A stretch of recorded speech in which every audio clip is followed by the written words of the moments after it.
എനിക്ക് വളരെ പ്രിയപ്പെട്ട ഒരാൾ 2 ദിവസം മുമ്പ് ഒരു വോയിസ് മെസ്സേജ് അയച്ചു. നമ്മളെ അങ്ങേയറ്റം വേദനിപ്പിച്ച ഒരാൾക്കെതിരെ പ്രാർത്ഥിക്കാൻ അനുവാദമുണ്ടോ? അയാൾക്കെതിരെ നമുക്ക് പ്രാർത്ഥിക്കാൻ പറ്റുമോ? അപ്പോൾ കൂടുതൽ അന്വേഷിച്ചപ്പോൾ അയാൾ സാമ്പത്തികമായിട്ട് പറ്റിക്കപ്പെട്ടിരിക്കുന്നു. അടുത്തൊരു ബന്ധുവുമായിട്ടുള്ള കച്ചവട ഇടപാടിൽ അയാൾ വഞ്ചിക്കപ്പെട്ടിരിക്കുന്നു. ലക്ഷങ്ങളുടെ നഷ്ടമാണ് ഉണ്ടായിട്ടുള്ളത്. ഒരു 10-30 ലക്ഷം അയാൾ കടക്കാരനായിരിക്കുന്നു. ഒരാൾക്കെതിരെ എനിക്ക് പ്രാർത്ഥിക്കാൻ പറ്റുമോ എന്ന ആ മനസ്സ് വിങ്ങിയിട്ടുള്ള ചോദ്യമുണ്ടല്ലോ പ്രിയപ്പെട്ടവർ, ആ ചോദ്യത്തിന് നല്ല കനമുണ്ട്, നല്ല ഭാരമുണ്ട്. ഒരു മനുഷ്യൻ്റെ നെഞ്ചു പൊട്ടുമ്പോൾ, അയാളുടെ കണ്ണീർ തുള്ളികൾ നിലത്ത് വീഴുമ്പോൾ, അയാളുടെ കൈകൾ ആകാശത്തേക്ക് ഉയരുമ്പോൾ ആ പ്രാർത്ഥനയ്ക്ക് വല്ലാത്ത മൂർച്ചയുണ്ട്. മുആദ് ഇബ്നു ജബൽ റളിയല്ലാഹു അൻഹുവിനെ യമനിലേക്ക് അയച്ച സമയത്ത് നബി സല്ലല്ലാഹു അലൈഹി വസല്ലം സക്കാത്തിൻ്റെ വിധികൾ പറഞ്ഞു കൊടുക്കുന്നുണ്ട്.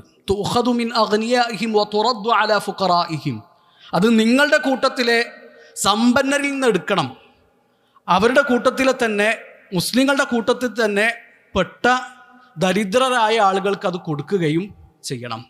ആ സമയത്ത് നബി സല്ലല്ലാഹു അലൈഹി വസല്ലം പറഞ്ഞു, ഫഇയ്യാക വകറാഇമൽ അംവാൽ, ഫഇയ്യാക വകറാഇമ അംവാലിഹിം. അവരുടെ സ്വത്തിലെ ഏറ്റവും വിശിഷ്ടമായത് മുആദെ നീ സൂക്ഷിക്കണം. സക്കാത്ത് സ്വീകരിക്കുമ്പോൾ അവരുടെ അടുക്കലുള്ള ഏറ്റവും വിശിഷ്ടമായത്, ഏറ്റവും അമൂല്യമായതല്ല ചോദിച്ച് പിടിച്ച് വാങ്ങേണ്ടത്. അത് സക്കാത്ത് കൊടുക്കുന്നവനോട് കാണിക്കുന്ന അക്രമാണ്. സക്കാത്ത് കൊടുക്കുന്നവരെ ഓരോ അടുത്തുള്ള ഏറ്റവും മോശമായതുമല്ല കൊടുക്കേണ്ടത്, അത് സക്കാത്തിൻ്റെ അവകാശികളോട് കാണിക്കുന്ന അക്രമമാണ്. ഇത് രണ്ടും ഒഴിവാക്കാനാണ് നമ്മുടെ ദീന് പറഞ്ഞത്. ഇതിൻ്റെ രണ്ടിൻ്റെയും ഇടയിലുള്ള തരമാണ് സക്കാത്തിന് വേണ്ടിയിട്ട് തിരഞ്ഞെടുക്കേണ്ടത്. ഉദാഹരണത്തിന് 40 ആടുണ്ടെങ്കിൽ ഒരാൾ ഒരു ആടിനെ സക്കാത്തായിട്ട് കൊടുക്കണം. ഈ ആടുകളുടെ കൂട്ടത്തിൽ നല്ല തടിച്ചു കൊഴുത്ത നെയ്യൊക്കെയുള്ള ആടുണ്ടാകും, മെലിഞ്ഞു ഉണങ്ങിയ ഒന്നിനും പറ്റാത്തതും ഉണ്ടാകും. ഇതിനെ രണ്ടിനെയല്ല സക്കാത്തായിട്ട് കൊടുക്കേണ്ടത്, അതിൻ്റെ രണ്ടിൻ്റെയും ഇടയിലുള്ളതാണ് തിരഞ്ഞെടുക്കേണ്ടത്. ഇനി ഒരാൾ മുന്തിയ ഇനം അയാളുടെ ഇഷ്ടപ്രകാരം കൊടുക്കുകയാണെങ്കിൽ അതിൽ വിലക്കൊന്നുമില്ല, വിരോധമൊന്നുമില്ല, നല്ല കാര്യം, അയാൾക്ക് കൂടുതൽ കൂലി കിട്ടും. എന്നാൽ ചോദിച്ച് വാങ്ങി പിടിച്ച് വാങ്ങി എടുക്കാൻ പറ്റൂല. വഇയ്യാക വകറാഇമ അംവാലിഹിം. എന്നിട്ട് അല്ലാഹുവിൻ്റെ റസൂൽ സല്ലല്ലാഹു അലൈഹി വസല്ലം പറയാണ്, വത്തഖി ദഅവത്തൽ മദ്ലൂം. ആക്രമിക്കപ്പെട്ടവൻ്റെ പ്രാർത്ഥന നീ സൂക്ഷിക്കണം. ഓൻ്റെ വിശിഷ്ടമായ മുതൽ നീ പിടിച്ചു വാങ്ങിയാൽ അത് ഓനോട് കാണിക്കുന്ന അക്രമമാണ്. അവൻ നിനക്കെതിരെ അള്ളാഹുവിലേക്ക് കൈകൾ ഉയർത്തിയാൽ ആ പ്രാർത്ഥന മുആദെ നീ പേടിക്കണം. ഫഇന്നഹു ലൈസ ബൈനഹു വബൈന അല്ലാഹി ഹിജാബ്. ആ പ്രാർത്ഥനക്കും അള്ളാഹുവിനും ഇടയിൽ മറയില്ല എന്ന് അള്ളാഹുവിൻ്റെ റസൂൽ സല്ലല്ലാഹു അലൈഹി വസല്ലം മുആദ് റളിയല്ലാഹു അൻഹുവിനെ ഓർമ്മപ്പെടുത്തുകയാണ്. അള്ളാഹു ആക്രമിക്കപ്പെട്ടവരുടെ പ്രാർത്ഥനകളിൽ നിന്ന് നമ്മളെയൊക്കെ കാത്തുരക്ഷിക്കട്ടെ. ആ പ്രാർത്ഥനക്ക് നല്ല മൂർച്ചയാണ്, അതിന് നല്ല കനമുണ്ട്, നല്ല ഭാരമുണ്ട്. അള്ളാഹുവിനും ആ പ്രാർത്ഥനക്കും ഇടയിൽ മറയില്ല എന്നാണ് അള്ളാഹുവിൻ്റെ റസൂൽ സല്ലല്ലാഹു അലൈഹി വസല്ലം പറഞ്ഞിട്ടുള്ളത്. നബി സല്ലല്ലാഹു അലൈഹി വസല്ലം മദീന അങ്ങാടി കൂടെ ഇങ്ങനെ നടക്കുകയാണ്. അങ്ങാടിയിലൂടെ നടക്കുമ്പോൾ അവിടെ ധാന്യം കൂട്ടിയിട്ടിട്ടുണ്ട്. ആ ധാന്യത്തിൽ നനഞ്ഞ ധാന്യം താഴെയുണ്ട്. നബി സല്ലല്ലാഹു അലൈഹി വസല്ലം ആ ധാന്യത്തിൻ്റെ ഉള്ളിലേക്ക് കൈയൊന്ന് കടത്തി നോക്കി. അപ്പോൾ ഉള്ളിൽ നനഞ്ഞിട്ടുണ്ട്, പുറത്ത് നനയാത്ത നല്ല ധാന്യമാണ്. അപ്പം അല്ലാഹുവിൻ്റെ റസൂൽ സല്ലല്ലാഹു അലൈഹി വസല്ലം ചോദിച്ചു, മാ ഹാദാ യാ സാഹിബത്ത് ആം. ഇതെന്താണ്? ഉള്ളിലുള്ളൊക്കെ നനഞ്ഞിട്ടുണ്ടല്ലോ. അസാബത്ഹു സമാ യാ റസൂൽ അല്ലാഹ്. അത് നല്ല മഴ പെയ്തപ്പോൾ നനഞ്ഞതാണ് റസൂലേ. നബി സല്ലല്ലാഹു അലൈഹി വസല്ലം പറഞ്ഞ ആ നനഞ്ഞ ധാന്യം പുറത്ത് വെക്കണം, അത് ബാക്കിയുള്ളവർ കാണട്ടെ, കണ്ടിട്ട് വാങ്ങുന്നവർ വാങ്ങിയാൽ മതി. മൻ ഗശ്ശ ഫലൈസ മിന്നി. ആര് വഞ്ചന കാണിക്കുന്നുവോ അവൻ എന്നിൽപ്പെട്ടവനല്ല. പിന്നെ എങ്ങനെയാണ് നമുക്ക് ഒരാളെ പറ്റിക്കാൻ പറ്റുക? എങ്ങനെയാണ് ഒരാളോട് സാമ്പത്തികമായ ഇടപാടിൽ നമുക്ക് വഞ്ചന കാണിക്കാൻ പറ്റുക? ജാബിർ ഇബ്നു അബ്ദില്ലാഹ് റളിയല്ലാഹു അൻഹു 2 മാസം യാത്ര ചെയ്തു ഒരു ഹദീസ് കിട്ടാൻ വേണ്ടിയിട്ട്. മദീനയിൽ നിന്ന് ഷാമിലേക്ക് 1 മാസം, ഷാമിൽ നിന്ന് തിരിച്ച് മദീനയിലേക്ക് 1 മാസം. ആ ഹദീസ് കേൾക്കാൻ വേണ്ടിയിട്ട് ഒരു ഒട്ടകത്തെ വില കൊടുത്ത് വാങ്ങി. അബ്ദുല്ലാഹി ഇബ്നു ഉനൈസ് റളിയല്ലാഹു അൻഹു റിപ്പോർട്ട് ചെയ്യുന്ന ഹദീസാണ്. ഹദീസ് ഏതാണെന്നറിയോ? നാളെ മനുഷ്യന്മാരെ അള്ളാഹു ഒരുമിച്ച് കൂട്ടും. യുഹ്ശറുന്നാസു യൗമൽ ഖിയാമത്തി ഉറാതൻ ഗുർലൻ ബുഹ്മ. ഒരു വസ്ത്രം ധരിച്ചിട്ടുണ്ടാവില്ല, ആരും വസ്ത്രം ധരിച്ചിട്ടുണ്ടാവില്ല, എല്ലാവരും വിവസ്ത്രരായിരിക്കും. ചേലാകർമ്മം ചെയ്തിട്ടുണ്ടാവില്ല, അവരുടെ കയ്യിൽ ഒന്നും ഉണ്ടാകില്ല. എന്നിട്ട് അള്ളാഹു അവരോട് വിളിച്ചു പറയുന്നതാണ്, ഫയുനാദിഹിം ബിസൗത്തിൻ യസ്മഉഹു മൻ ബഅദ കമാ യസ്മഉഹു മൻ ഖറബ. അടുത്ത് നിൽക്കുന്ന ആൾക്കാർ എങ്ങനെയാണോ ആ ശബ്ദം കേൾക്കുന്നത് അതേപോലെ തന്നെ അകലെ നിൽക്കുന്ന ആളുകൾക്കും ആ ശബ്ദം കേൾക്കാൻ പറ്റുന്നതാണ്. അള്ളാഹുവിൻ്റെ ശബ്ദമാണത്. അള്ളാഹു ഖിയാമത്ത് നാളിൽ അവൻ്റെ അടിമകളോട് സംസാരിക്കും. അത് നമ്മുടെ അഖീദയാണ്, നമ്മുടെ വിശ്വാസമാണ്. വഅന്ന അല്ലാഹ തആല യുകല്ലിമുൽ ഇബാദ യൗമൽ ഖിയാമ ലൈസ ബൈനഹും വബൈനഹു തർജുമാൻ. അള്ളാഹു അവൻ്റെ അടിമകളോട് സംസാരിക്കും. അള്ളാഹുവിനും നമുക്കുമിടയിൽ ഒരു പരിഭാഷകൻ ഉണ്ടാവില്ല, ഒരു വിവർത്തകൻ ഉണ്ടാവില്ല. നമുക്ക് തിരിയുന്ന, നമുക്ക് മനസ്സിലാകുന്ന നിലയിലാണ് അള്ളാഹു നമ്മളോട് സംസാരിക്കുക. വൽ ഈമാനു ബിഹി വ തസ്ദീഖു ബിഹി. അത് നമ്മൾ സത്യപ്പെടുത്തണം, നമ്മൾ വിശ്വസിക്കണം. എന്നിട്ട് അള്ളാഹു എന്താണ് അവൻ്റെ അടിമകളോട് പറയുന്നതെന്ന് അറിയോ? അനൽ മലിക്, ഞാനാണ് രാജാവ്. അനദ്ദയ്യാൻ, ഇന്ന് ഞാനാണ് വിധി നടപ്പിലാക്കുന്നത്. ഒരു കുട്ടിക്ക് ഒരു അക്ഷരം ഉണ്ടാൻ പറ്റൂല. വലിയ വലിയ അഹങ്കാരികളും ധിക്കാരികളൊക്കെ അവിടെ നിൽക്കുന്നുണ്ടാകും. ഒരാൾക്ക് ചലിക്കണമെങ്കിൽ നമ്മുടെ റബ്ബിൻ്റെ അനുവാദം വേണം.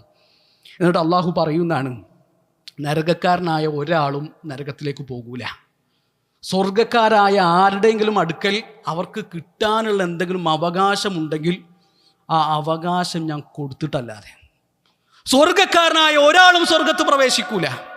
നരകക്കാരനായ ഏതെങ്കിലും ഒരാൾക്ക് എന്തെങ്കിലും അവകാശം കിട്ടാനുണ്ടെങ്കിൽ ആ അവകാശം ഞാൻ കൊടുത്തിട്ടല്ലാതെ. അത് അള്ളാഹുവിൻ്റെ നീതിയാണ്.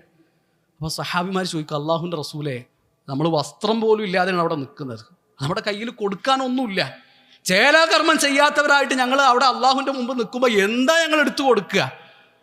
അള്ളാഹുവിൻ്റെ റസൂൽ സല്ലല്ലാഹു അലൈഹി വസല്ലം പറയാണ്, ബിൽ ഹസനാതി വസ്സയ്യിആത്ത്.